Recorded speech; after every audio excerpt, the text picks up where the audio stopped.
Of jiruu fi jireenya chaalenjii hawwalee teenna meeqa kamtu iyyuu haala kanaan guddatee haati teessan dadhabdee gaara meeqaa fi bu'aa fi bayiitii meeqa. Assalaamu alaykum warahmatullahi wabarakaatu. Salaamas jechuu hin daganne chaalenjii kana eenyutu yaadata mee ummaan teessan yookiin aayyoon teessan haala kanaan kallattii kanaan bakka bishaan hin jirre barbaaddee bu'aa fi bayii meeqa ceetee laggeenii fi gaara meeqa keessa deemtee bishaan qofa osoo hin tahin waan hedduu baadhattee nu guddiftee kanaaf akka yaadattanii fi haadha keessanillee akkasumas jireenya keessan eessaa kaanee eessa geenne jettanii warri bishaan boombaa balbalarraa qabdanis tahee akkasumas mootuyyuu warroonni guddatanii bakka adda addaa jirtanillee keessattuu warroonni biyya Awurooppaa jirtan maatiin keessan irra caalan isaanii ammallee haala kanaan kuni fakkeenya malee dhibbarraa dhibbatti kana ka caaluudha jechuudha dadhabbii dhugaa rabbii dubbachuuf ani viidiyoo hedduu hojjedhee jira haga viidiyoo kana ulfaatee fi akkasumas na dhukkubsellee hin jiru sababiin isaa jechuudha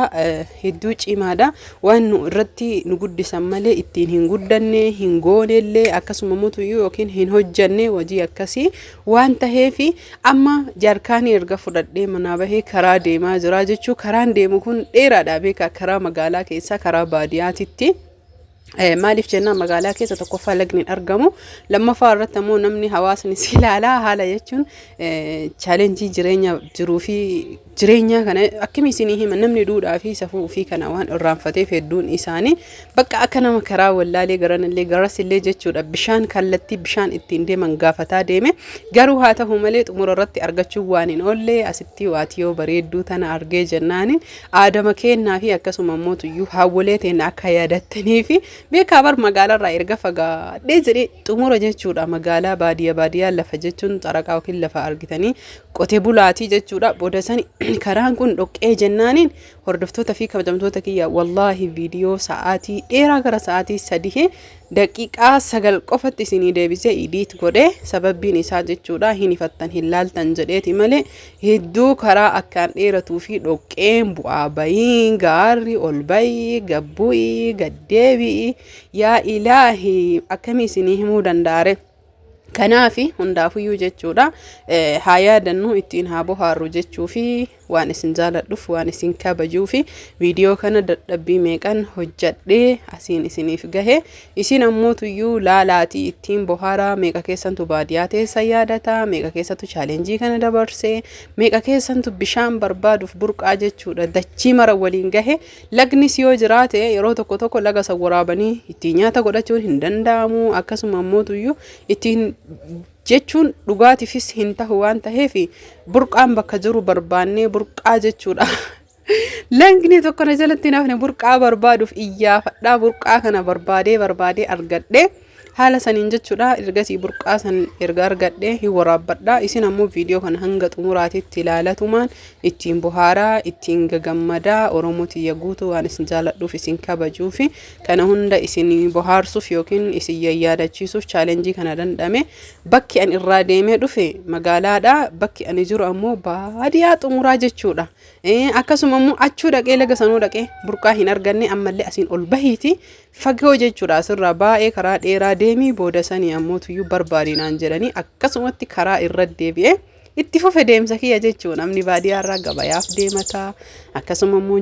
jireenya ari'atuuf deemataa kaameramaaniin kiyya nama keessan oolchu yeroo namni dhufe viidiyoo narra cufa fiigichan sa'inaa deemsan sa'inaa dadhabbiillee isinitti hin fakkaatiini. Kanaafi wallahi jiruu fi jireenyi biyya keenya hedduu dhandhammii hedduu qaba dadhabbii hedduu qaba keessattuu jechuudha waa'ee bishaanii irrattis tahee waa'ee qoraan iyyuu wayyanatti fakkaate bishaan lagnis yoo jiraate boora'aadha burqaa barbaadanii bakka bishaan qulqulluu jiru maaliif jennaaniin hawwaleen teena numaaf jecha jechuu itee gaaraa fi Huma miti hunduu ni dabra gaaraa fi akkasuma mootuyyuu laggeen hedduu ceetee tabba hedduu baatee bishaan duyda baattee daa'ima gara baattee taan harka baattee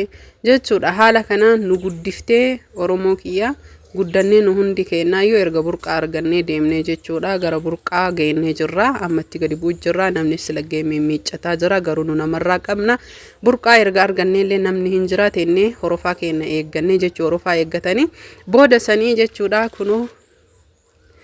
isiniif waraabuu fi akkasuma immoo burqaa dhimbiibaa jaarkaanidhaan kiyya lolladhee waraabaa jira garuu keessatti xiqqoo jechuudha dhimbiibaa barbaachisaa tasgabbiin akkaataa burqaa itti waraaban meeqa keessantu beeka maaliif jennaaniin burqaa kana yoo inni boruun isaa jalatti deebi'ee jedhe waraabanii ni dhimbiibanillee ani garuu guutuu jechuudha dhimbiibaa waan hin fidinii fi laga waraabuuf deemee burqaa malee hin ta'uu dhugaatiif nyaataaf jedhanii chaalenjii kiyya ittuma xumuruuf jecha burqaa soqee burqaa argadhe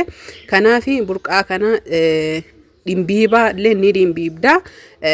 garuu ammoo tuyyuu gubbarratti illee jechuudha boruu inni gadi deddeebi'ee akkasii waraabuu dandeetta meeqa keessantu burqaa waraabi dhugaa rabbii jechuudha jireenya akka abbadu osoo hin tahin jireenya warri dagattanis yaadattanii biyya feetan jiraadha dhihaa addunyaa kanarra jiraatanii namni afaan kana dhageettan sabaaf sablammiin hundi keessanuyyuu amantii feetan qabaattanii meeqatu chaalenjii kana dandhame haati teessan meeqatu karaa kanaan isin guddise hedduu jechuu jireenya amma xiqqoo foffooyya'ee boombaa kararraa balbalarraa eeggata malee namuyyuu magaalaa xiqqas jiraate guddas jiraate duraan hunda kennaayyuu laga keessa deemanii burqaa barbaadanii bishaan booraa irraa kadhuunuu fi kanyaatan nu godhan booraa harkaan dhiqataa ittiin nu dhiqa wayiin nu lolla'aa jechuudha bishaan yoom qabaatanii hiqaa itti tolee dhiqanii miti haala kanaan nu guddisanii meeqa kamtu haala keessaniin guddate meeqa keessantu ammootu chaalenjii kana dandhamee jechuu barbaadeeti mee yaaduma keessan walumaan laallee anillee jechuu isin laaluu fi anis jechuu isin agarsiisuuf dadhabbii meeqa wallaahi jechuu dhugaa rabbii isinitti hima erga waraabee geessee jechuudha gaarri an ittiin bahe baay'ee na dhukkubsi jechuun nu dhaloonni ammaa kun xiqqaatus guddatus boombaa argannee jirra carraan keenya jechuudha kanaa miti garuu carraan hawwatooteennaa akka hootateennaa jechuu ammas jechuu shamarree kana keessa chaalenjii kana keessa jirtu jira shamarran keenya baadiyaa warri bishaan fagoo jiran sinii galee warri carraan isaanii ammallee dadhabbiin hin xumuramin wallaahi kana keessa jiran jechuu namoota hedduutu jirani viidiyoo irraa haqe malee warra waraabbatu jechuu eegasii feestaalallee kiisii fidadhee akkasuma mootuyyuu irraa dhiqee itti qadaaddataa jira maaliif jennaaniin jaarkaaniin waan yaasuuf jecha duudayyoo baadhe duudarran na yaasa saniifi sagalee sila normaalan gadi isinii dhiisuu ni danda'a osoo irraa hin haqin irratti sagalee waraabin garuu wacatu jira karaan dheeraa sagaleen waan karaa dheeraa waraabneef yoo ammoo idiit gootee jette sagaleen sun guutumaan guututti tututu jedha eegasii laga harkaa fi fuulallee dhiqadhee hin beeku garuu hin dhiqatanii illee wallaahi dhiifama narraa ta'a jechuun dagachuu mala ammas ammootuyyuu garuu kaayinuma dhiqatti jedheeti dubartiin Oromoo teenna laga yoo bira tartu inuma dhiqatanii amma jaarkaanii kiyya gooddatti hirkifadhee namni ofirra butee kaaya hawwaleen teenya akkanatti miti garuu butanii ofirra kaayanii carqiin na hanqatee jennaan gurra keessa diree dibaadhataa jira kaameramaaniin kiyya gurra keessa dirii baadhadhu naan jedhe asumaan hedduu galateeffachuu barbaada bu'aa bayii hedduu na wajjin bayee gaara mara laga mara na wajjin ce'ee na waraabee dhugaa rabbii dubbachuuf nama eeggataa namnis yoo loleen bakka kadhataa hedduu na galatoomii jedhaanii isinis na galateeffadha mee namoonni gargaaruu barbaadanii chaanaala isaa yuutuuba isaa namni barbaadan liinkii jala hin kaaya sabskiraayib na gootanii fi nama jazaa na olee kaameraa na waraabuu irratti baadiyaa keessa deddeeme ka waraabu kana wallaahi namni biyyaa hin qaanfataa maal jettee akkana deemta jedha akkanatti gaara kana waan xiqqaa wayii seetan garuu viidiyoon xiqqaa godhe ol dhaabata guddaa isa anuyyuu yoom achirraa mucucaadhee kufa odoo jedhu wallaahi mee xiqqoo hin argitanii kufee kaameraa bakka kanatti irraa muree eegasii kunoo yeroo ol bahu jechuudha kallattiin qajeelchee baadhee maaliif jennaaniin haala saniin hedduu ganna harkisee hagga garaanuu na dhukkubu jechuudha. ta'ee kanaaf hordoftoota fi kabajamtoota kiyya haala kanaan ergaa waraabee xumuree jedhee dadhabee jennaan dhugaa isinitti hima fagoodha karaa waan ta'eef bishaan kanallee ganatti faajjee hin gannu jedhe kaameramaaniin kiyya baatee galee